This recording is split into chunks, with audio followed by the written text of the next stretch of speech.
How's it going, everybody? Here we go. Rabbit Hole, Sports and Media, Sonoma State Dynasty, Season 1, Episode 14, Season Finale. Last episode, we found out Michigan was the national champions. In this episode, we're going to see where we get better. We're going to finalize our recruiting class, and we're going to have a better idea of what we're working with going into next year. So once again, sorry about the bar on the top left. I don't know why I didn't notice that in the postseason or offseason episode. I'm really sorry, and it will not happen in game one. I promise. We're going to come out neat, tight as a unit, and that's going to start with me as director, producer, and head coach of this series. But let's get down to business. It's going to be a lot of talking for me here today. No one on our team was selected in the NFL draft, not surprising at all. But from Santa Barbara, quarterback Caleb Nobles declares early, 90 overall. He goes in the 4th round. And 87 overall right tackle McKinley Rivers goes in the 7th round. So in recruiting and the transfer portal, 3-star gem edge rusher Nate Kumar. He's from Mission Hills. He's going to Santa Barbara. 3-star athlete and defensive tackle Enrique Mangold from San Bernardino. He's going to Texas El Paso. I want to hear from him on the Mexican food down there. Sounds good. 3-star guard Nathan Rackley from Corona. He's going to Arizona. 2-star tackle Kona Cone, also from Mission Hills. He's going to UCLA. So the UCs having some good luck with teams, or with players from Mission Hills. But we were locked out by 2-star strong safety Deshaun Duckett from Everett, Washington. We were also locked out by 2-star defensive tackle Marco Lamb from Santa Ana, California. We were also locked out by 2-star cornerback Deshaun Sterling from San Diego, as well as 3-star left tackle Celesi Meiava from Kapaa'a, Hawaii. Kapaa'a? Is it Kapaa'a or Kapaa'a? Is it two A's or is it AAA or AA? Two A's. Okay, thank you. No, I'm in Waimea. Looking at the transfer portal, got some guys we're targeting, but first and foremost, 1-star junior Jermaine Masters, a wide receiver from Eastern Michigan, just committed to our team. I didn't do anything. I didn't know he existed. He just committed to our team. So that's the level of program we are. The 1-star transfers aren't even getting off. They're just letting us know they're showing up. And they're on the team. So there we go. But we're also going after 4-star junior wide receiver Titus Mokiao Atimalala from UCLA. 4-star sophomore tackle Ernest Green III from Georgia. 4-star sophomore offensive tackle Jake Taylor from Oklahoma. 4-star sophomore offensive tackle Spencer Fano from Utah. If we get all three, one of them will likely slide into guard, but let's focus on the task at hand. Junior guard AJ Vaipulu, I hope I'm pronouncing that right, from New Mexico State. 3-star freshman outside linebacker Owen Chambliss from San Diego State. Chambly, maybe? I'm saying Chambliss. If he happens to see this, leave a little comment. Let me know. 2-star freshman strong safety AJ Noland from Colorado State. And in week 1, we don't add anything to the board. No overwhelming news. But in our next update, we add 3-star gem receiver Mailau Westerman from Kahuku, Hawaii, and 3-star gem running back Nolan Knight from Kernersville, North Carolina. So a few gems in the class now, along with the 4 stars. Would love to fill it out a little more, but a top end that we can build upon for sure, considering what we're starting with. And whatever, I'll leave it there. In the final week, we're still in good standing, but we need to make a push to get a few guys. So let's see how everything shakes out right here. And in the final recruiting update, not what we were looking for, we get 3-star gem tight end Jalen Vick from San Diego, so a pair of 3-star gem tight ends. joining the team, which is nice. I want some good tight ends. Hopefully not quite going to be Iowa, but we do want some good tight ends. Hopefully a more explosive offense, though. Taekwondo Zuma, 4-star receiver. He commits to BYU. 3-star edge rusher, Joey Webb. He has committed to our school from Kissimmee, Florida, so we had a couple of East Coast guys in Nolan Knight and Joey Webb. 3-star center, Celeste Choi. He's going to UC Santa Barbara. 3-star outside linebacker, Bryce Addison. He's going to Texas El Paso. They've gotten a couple guys from us. 2-star defensive tackle, Lester Harvin. He's going to Santa Barbara. 4-star Titus Mokiao Atamalala. He's going to USC. 4-star offensive tackle, Spencer Fano. He's going to Boise State, so maybe we'll see him at some point in this dynasty. 4-star offensive tackle, Jake Taylor, is going to Santa Barbara. We will for sure be seeing him in the dynasty. And then both 3-star guard, AJ Vaipulu, and 3-star outside linebacker, Owen Chambliss. They're going to Arizona State, while 2-star strong safety, AJ Noland, is going to Washington. So 12 total players in the class. We finish 75th nationally, 7th in the Pac-12. So both of which, we recruited better than we finished in the standings, which is a decent starting point. And again, I'm looking for more realistic recruiting, so I don't expect us to be getting top 10 classes unless we get into like year 15 or something in this dynasty and really build up some pedigree. But hopefully we'll be pushing closer to like the higher 20s, maybe the 30s at least. But we also lost Jermaine Masters because of a playing time deal breaker, and that doesn't make any sense since he's like a 59 overall. So I don't know who we would have added that would all of a sudden make that a deal breaker. But we don't even get him, so either we're really going down or maybe we're going up a little in the world. I can't really tell. But our final first class, 4-star free safety Josh LeBourne from San Diego, 4-star center Miguel Weeks from Las Vegas, Nevada, 4-star guard Sua Chu from Santa Barbara, 3-star fullback Kona Maiava from Baldwin Park, California, 3-star edge rusher Joey Webb from Kissimmee, Florida, 3-star athlete Kai Riggins from Loganville, Georgia, 3-star quarterback John Hill from Encinitas, California. Maybe he's a La Costa Canyon Maverick. Maybe that's the connection there. Maybe that's how I got him to be my coach in the game. Also went there for high school, and now we got a quarterback from there. Delusional side story. Nonetheless, 3-star tight end Jalen Vick from San Diego. Maybe he was teammates with Josh LeBourne to get a little pairing from Lincoln or Helix or something down there to join the squad up in Rohnert Park. But then 3-star halfback Nolan Knight from Kernersville, North Carolina. 3-star JUCO middle linebacker Manny Costello from Sparks, Nevada. 3-star wide receiver Milau Westerman from Kahuku, Hawaii.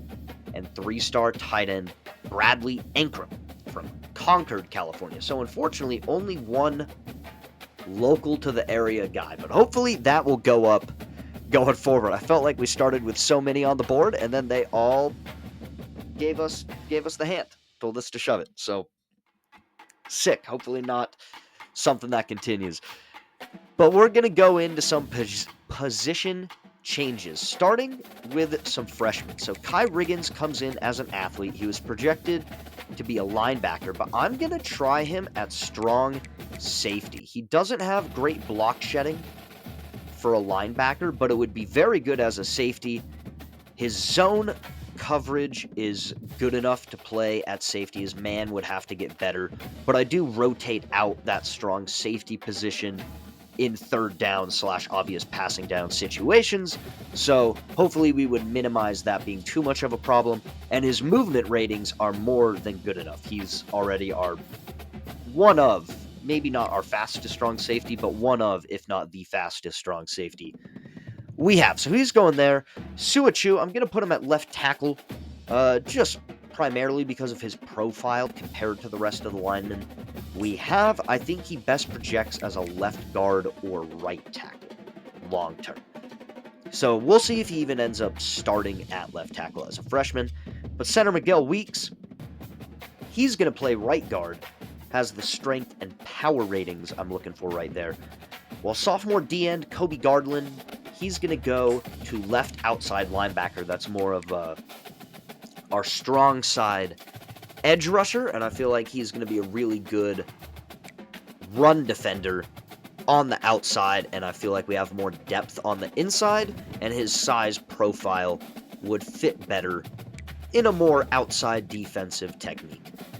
But sophomore strong safety Alexander Valentine, he is going to move to middle linebacker to just be more of a coverage linebacker there, and he's a little buried on the depth chart at strong safety now with Kai Riggins joining, but I think if you gave me the choice, which I do have, right, because I'm running the team, I would rather have Riggins' ratings at strong safety than Valentine. So I'm going to see if Valentine can turn into either a decent weak side middle linebacker, you know, the number 2 middle linebacker in the 3-4, or if he'll end up maybe being more of a right weak side, true, more of a will linebacker, so to speak. But moving on, we got our training results. So our biggest improvements overall on the O-line, much better. I don't think anyone made any extreme jumps, but our average starter rating is up 4 to 5 points. I'm especially excited about senior left guard Donald Perkins, 95 strength and 6'5", 329, an absolute tank. Excited to see what he can do this year.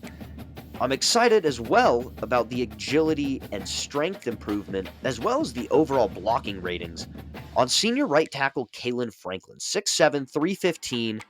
Depending on his overall, he may start at left tackle, and we may see if Suachu or someone else could take that right tackle position. Also, much improved D-line depth.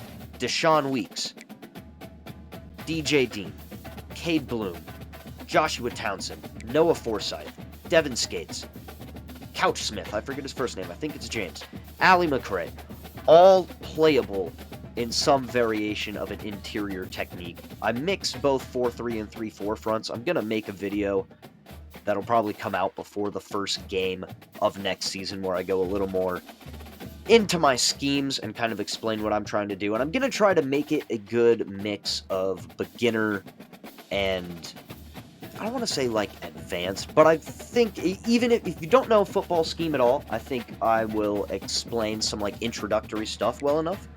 And if you know football scheme well, I think you'll enjoy listening to the scheme I've devised. And if you have feedback or think it's stupid or you like something about it, let me know. So I think everyone has a chance to like it, but if it's not for you, I totally understand. But and then also, our 3 deep at corner is so much better. Good mix of speed and size as well. But Noah Collins, Terrell Pace, and Jaden Bowie. Jaden Bowie, what an awesome improvement. His movement rating, speed, acceleration, agility, all really nice as well. But we got new conference divisions. So in the American, Eastern Michigan, they're replacing Toledo. Eastern Michigan wins the MAC. Toledo finished lower between Toledo and Western Michigan. So the new divisions, we got Army, Charlotte, Cincinnati, East Carolina, Liberty, Minnesota, Navy, and Western Kentucky, all in Division 1. And I do the divisions because I want to trying to make the conference schedules more equal.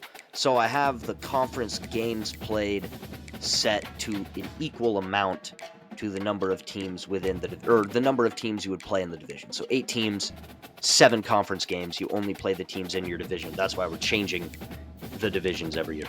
But the other division, Eastern Michigan, Illinois, Memphis, Northwestern, Rutgers, Temple, Vanderbilt, and Western Michigan. And in the ACC, for some reason, it's just stuck on 0 conference games, and I can't change it. I don't know why. The optimistic side of me is going to give it a season to see if for some reason it changes. If not, I'm going to probably switch just the ACC and CUSA, and we'll go from there. Because I'd rather have the power conferences all functioning correctly and a Group 1 functioning weird, as opposed to a weird functioning power conference. But we're going to give it a year.